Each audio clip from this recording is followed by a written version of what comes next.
Hey everyone, it is Juice here. The 4 stars for the first halves of the 4.7 banners have been revealed, and I thought I'd give my takes on how valuable the characters on the banners are, how much to help the respective characters you're pulling for, and the overall value of these banners. Without further ado, my name is Juice, and let's get into it. I've given my extensive thoughts on Clorinde already. Really good aggravate DPS. When it comes to the 4 stars, Sethos is a bit of a dud.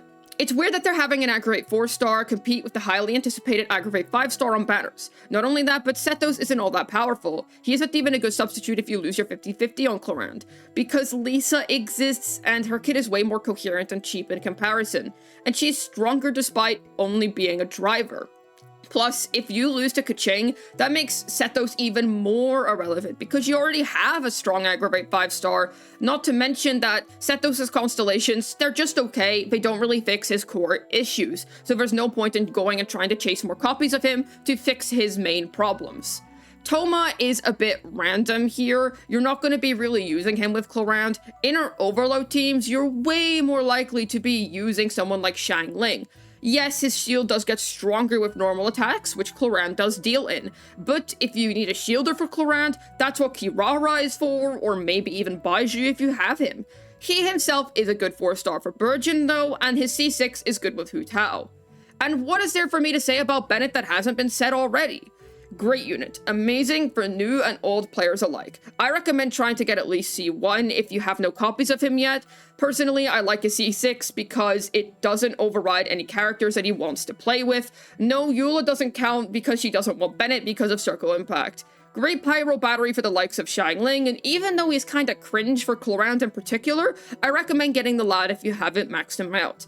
Sadly, these characters do very little for Clorinde herself. It would have been nice to see Chevreuse or Kirara since they would have had actual benefit for her. I rate our banner's overall value a 6 out of 10, with Clorinde herself carrying that rating hard. Then we move on to Alhaitham here. You guys already know how much I have glazed Alhaitham and how I think he is one of the best DPSs in the game, just right now in general, and how amazingly free-to-play friendly he is. But when it comes to the 4 stars, Sethos is an on-field DPS character, so I would not bother trying to dual carry them in aggravate. The reason why Yai Miko works as a dual carry with Alhaitham is because how she can comfortably enjoy off-field time while still applying electro and still dealing damage. This is a luxury that Sethos cannot replicate. Also, unlike Sethos, Yai actually does damage. And then when we talk about Thoma, he's still a bit of an awkward placement. The 4-star himself is good, and he can be funny if you're trying to run like Alhaitham Burgeon, I suppose, but outside of that, there's no real incentive to play these two together, and he ends up being a bit of an awkward placement. Maybe he'll be good for Emily, but as of now, in Alhaitham's case, eh.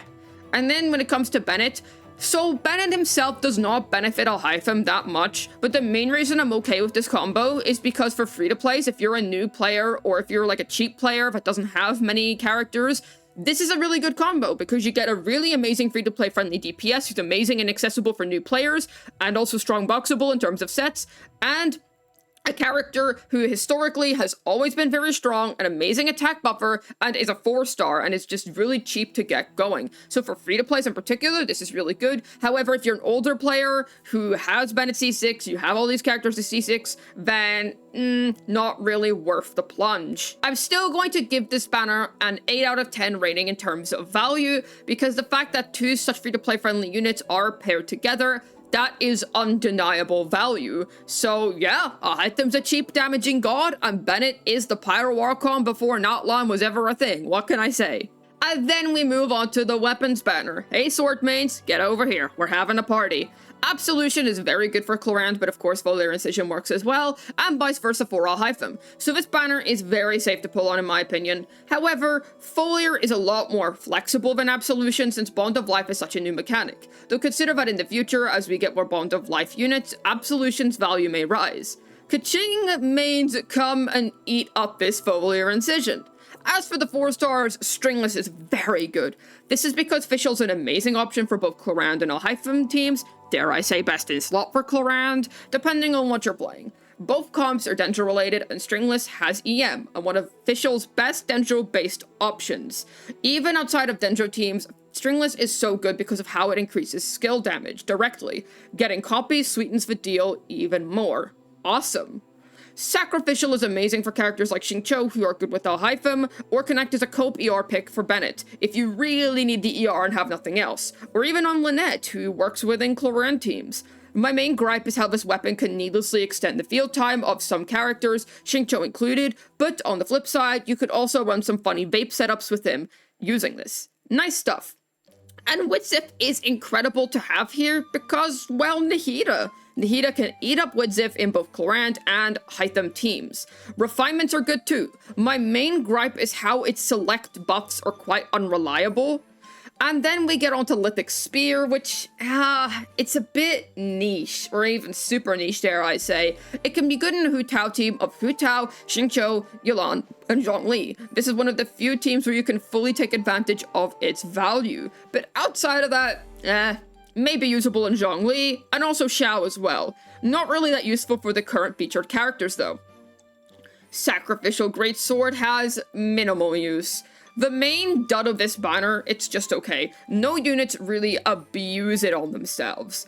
I give this weapon banner a 9 out of 10 rating for people who are pulling for either Clorinde or Alhaitham, and a 6.5 out of 10 rating for everyone else. And maybe you're thinking about going for some Constellations. You want to take your Alhaitham to the next level, or you're thinking of dropping a bunch of money on Clorinde, because after all, she's your waifu. Understandable, so let's discuss. When it comes to Clorinde, I'm going to recommend her Constellations more than Alhaitham, and same for her signature weapon. This is because she benefits from them more than Alhaitham benefits from his signature weapon and his Constellations. He's very go big, go home whenever it comes to his cons. C0 or C6, no in between.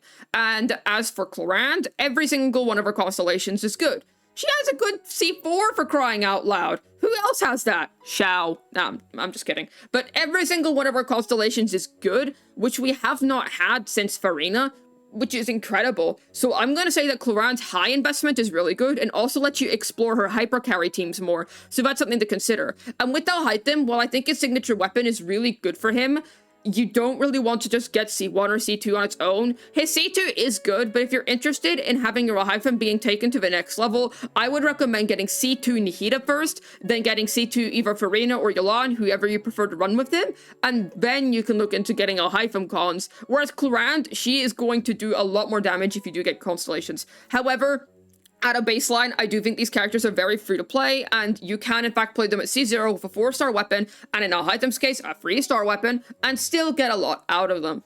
And so, there you have it. Will you guys be pulling now that you know which 4 stars that are available, or has this turned you off completely? Or has the drip marketing of Emily totally thrown off your original pulling plans? Damn you, Hoyoverse, and the way you constantly reveal new 5 stars the minute before a banner is about to begin. Let me know down below in the comments, or you can join my Discord to tell me personally. Link will be in the pinned comment. Hopefully this video was able to help you assess the value of 4.7's first half banners on the whole, and understand whether these characters will be a good addition to your specific account. This has been Juice, signing out, and perhaps none of this will matter anyway if you end up losing to a Skyward Blade. Nah, I'm just kidding. I hope you all win your 50/50s, and I am blessing you with luck right now. Peace.